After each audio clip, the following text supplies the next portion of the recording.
Hi guys! Good evening! Welcome back po dito sa Gandara sa channel for Showbiz Update. Ang atin pong tatalakayin ngayon at pag-uusapan mga kakimpaw ay patungkol nga po dito syempre sa paglalayaga ni Bel Mariano lang naman po sa relasyon ng Kimpaw.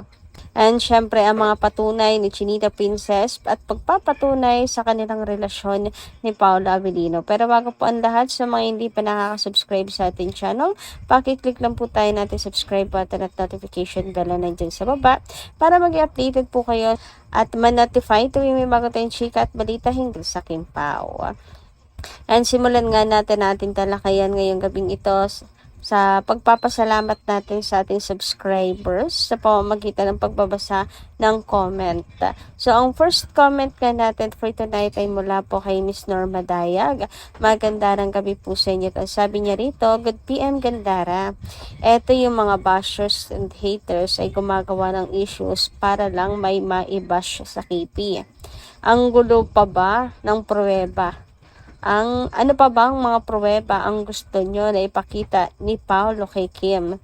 Mga kakimpaw and seniors na kagaya ko, huwag naman nating husgahan kaagad si Paolo kasi lahat ng mga naging GF ni Paolo kay Kim lamang siya na stuck. Never na may naugnay na babae nang sila ni Kimi. Why? Mainit tayo kay Paolo.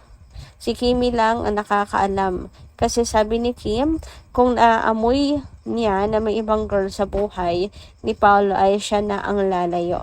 Nako, magdi-disappear agad-agad, di ba, Ma'am Norma Dayag? Another thing is, as an educated senior fans of KP, consider these circumstances. Yung regalo ng bawat isa. Yung Aman Polo event nila. Yung pagdalaw nila kay Aki with their binding. Yung bakasyon nilang dalawa noon, noong December 2025 sa Norway at marami pang ganap nila. And yet, pinagdududahan pa natin si Paolo. Kaya panatag na ako kasi yung joint business nila at yung iba pang joint business venture nilang dalawa, can we consider these things as a proven testimony na secretly married na sila? Kaya no worry si Kimi about Paolo kasi siya lang yung babae na allowed maglaro ng games si Paolo for 12 hours. Kaya si Paolo ay very true and loyal na kay Kimi. God bless us all, especially to KFP. Ayan. Thank you so much, Miss Norma Dayag, sa inyong napakalawak na pangunawa sa Kimpaw. Ayan, kailangan talaga natin i-remind paulit-ulit sa ilan pong mahihina ang tungkol dito sa mga bagay na yan para kumapit po sila ng mahigpit at hindi po tuluyang malaglag. But anyway, sino nga ba naman sila para pag-aksayahan natin ang panahon? Bakit pilit natin silang pinapakapit kung gusto na nilang bumitaw? May isip naman sila mga kakimpaw, di ba? Kaya minsan, ewan ko, pero nakakapagod din. Basta ako, #team panatag at hindi po mabubuwag ng kahit ng anong issues, ng kahit na anong mga negative vibes ang aking paniniwala na Kimpaw is real, na may Kimpaw in real life. Hindi po ako madadala sa pang-brainwash na yan na kumakalat sa social media. Anyway, dumako naman po tayo dito sa cute headband ni Bel Mariano. Grabe itong si Bel. Makakimpaw din pala yan siya. So, Gen Z yan ha, mga kakipi. Pero, idol na idol ang Kimpaw. Well, di ako nagtataka kasi marami na pong times na nakunin si Bel bilang fan girling kina Kim and Paolo. Katulad na lamang po nito mga kakimpaw. Grabe na, pasigaw na po sa sobrang kilig si Bella kina Kim and Paolo. Ito po ay patunay lamang talaga na Napakalakas ng chemistry ng Kim Pao, and hanggang Gen Z, mapabata, matanda, tito, titas, di ba mga ka-Kim Pao, mabenta ang Kim Pao. Yung chemistry nila, tinatamaan talaga lahat. Mga nagmamanhid-manhidan, bingi-bingihan at bulag-bulagan na lang talaga yung mga bashers. Pero yan po ang katotohanan. And isang malaking sampal din po ito para sa mga pilit pong ginagawa ng issue ang Kim Pao. Lalo na doon sa Kyle na pinapa-shoutout ni Darren kay Kimi.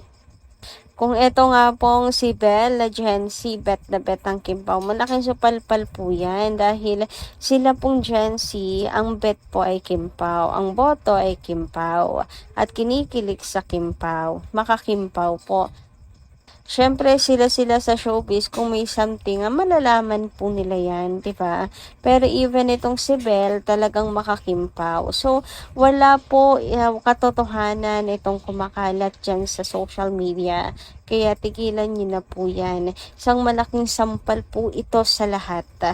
Ayan, lalo na itong ginawa pong paglalayag ni Belle sa Kim Pao. Kasi Kim Pao lang po ang meron at wala na pong iba. Kim Pao lang ang gusto ng lahat, wala na pong iba. Even kapwa nila artist, kinikilig talaga sa kanila, 'di ba? And Gen Z pa. Alam niyo, super nakakahiya na lang talaga sa mga friends ni Kim, ang kapraningan ng ilan pong mga fans, 'di ba mga Kim Pao? Nakakahiya sa friends, nakakahiya po para kay Kim and Paolo na iniisipan po natin sila ng ganyan. Anyway, speaking of Paula Abilino, mga ka-Kim Pao, narito nga po ang mensahe ng ilan para kay Paula Abilino, lalo na sa kanya pong pagiging stick to wine kay Chinita Princess at talagang hindi po lumilingon sa iba. Sabi nga dito, wow, Paolo, very good idea. Huwag ka na mag-partner sa iba. Tama ka na kay Kim. Para kaming mga fans ninyo ay hindi mabigo, lalo na ako senior. Gustong gusto ko ang inyong tambalan sa showbiz. Very enjoyable. O, diba? Marami talagang humahanga po sa pagka-loyal ni Paolo at pagka-stick to wine na tanging si Kim lamang po ang nais na makapartner, mga ka-Kim Pao. Super happy lalo na ang mga senior. Sabi dito, Pao, good job. Dapat lang iwas-iwas sa mga babae. Temptation is just around the corner. May Kimi ka na. You beside Kimi always. Sabi ni Miss Norma Cole. Samantala, kung si Paula Abilino naman, mga ka-Kim Pao, ay stick to wine at pinapatunayan na talagang si Kim lang ang babae sa buhay niya, mga ka-Kim Pao. Ganun din naman po si Chinita Princess, diba? Paulit-ulit pong pinapatunayan ni Kim ang relasyon nilang dalawa ni Paula Abilino. Araw-araw nga po ay nagbibigay po ng kapanatagan si Kim para sa lahat ng mga fans. Kaya hindi ko rin maintindihan yung iba kung bakit ang bilis pong makalimot. May marinig lamang po, apektado na. Lalo na tahimik si Paolo ngayon. Silang dalawa ni Kim Chu.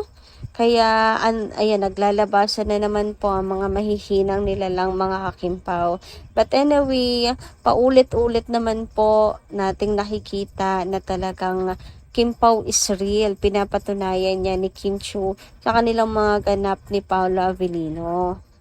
Kahit saan po sila magpunta.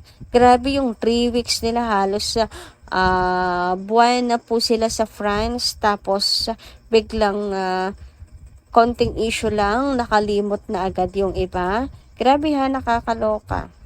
Ano yon? Wala na yon? Hangin na lang ba yon? Nakalimutan nyo na agad yon? Bale, wala na lamang yon? Tagal nila sa France, di ba? At saka nag-New Year pa sila bonding with Aki. Doon pa lang isang matibay na patunay na yon. Ay nako, pag-uumpugin ko kayo charot. Anyway, sabi ni Ma'am Nena Colibios, sabi niya rito, hoy, ano ngayon kung may anak na si Paolo, nagmamahalan sila ni Pao. Huwag niyong ipagpilitan si Gerald kay Kim kasi po, isinusuka na ni Kim, mga traidor. tulad ni Gerald. Sabi ni Kim, walang babalikan, nakaraan na yan, mas mahal ni Kimi si Paolo. And kay Kim na rin po nanggaling na wala pong magre-relapse sa mga kakimpaw.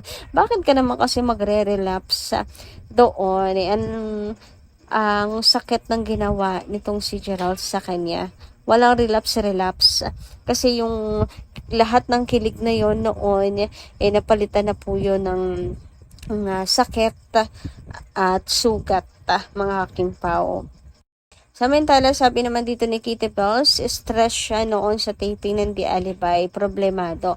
Malaki ang nangyari sa business niya and hindi inaasahan na hindi siya handa magpabagsak ang stress. Nako, sa totoo lang, kaya din talaga namayat si Chinita Princess ng mga hakimpaw. Buti na lang talaga at nakakabawi siya ngayon. Malakas po ang mental health ni Kimit na kayanan niya po ang mga bagay-bagay. Hindi rin natin gasinong naramdaman ang mga problema ni Kim kasi magaling po siya magtago. Medyo halata pero hindi mo akalain na sobrang bigat pala na kanyang pinagdadaanan. 'Di ba? Kudos kay Kim Chiu. Superwoman talaga siya. And talagang masasabi mo na dapat pong hangaan bilang artista. Anyway, hanggang dito lang muna aking update guys. Maraming salamat po sa inyong pakikinig. Kita-kits po muli sa susunod natin chika. Ingat po lagi.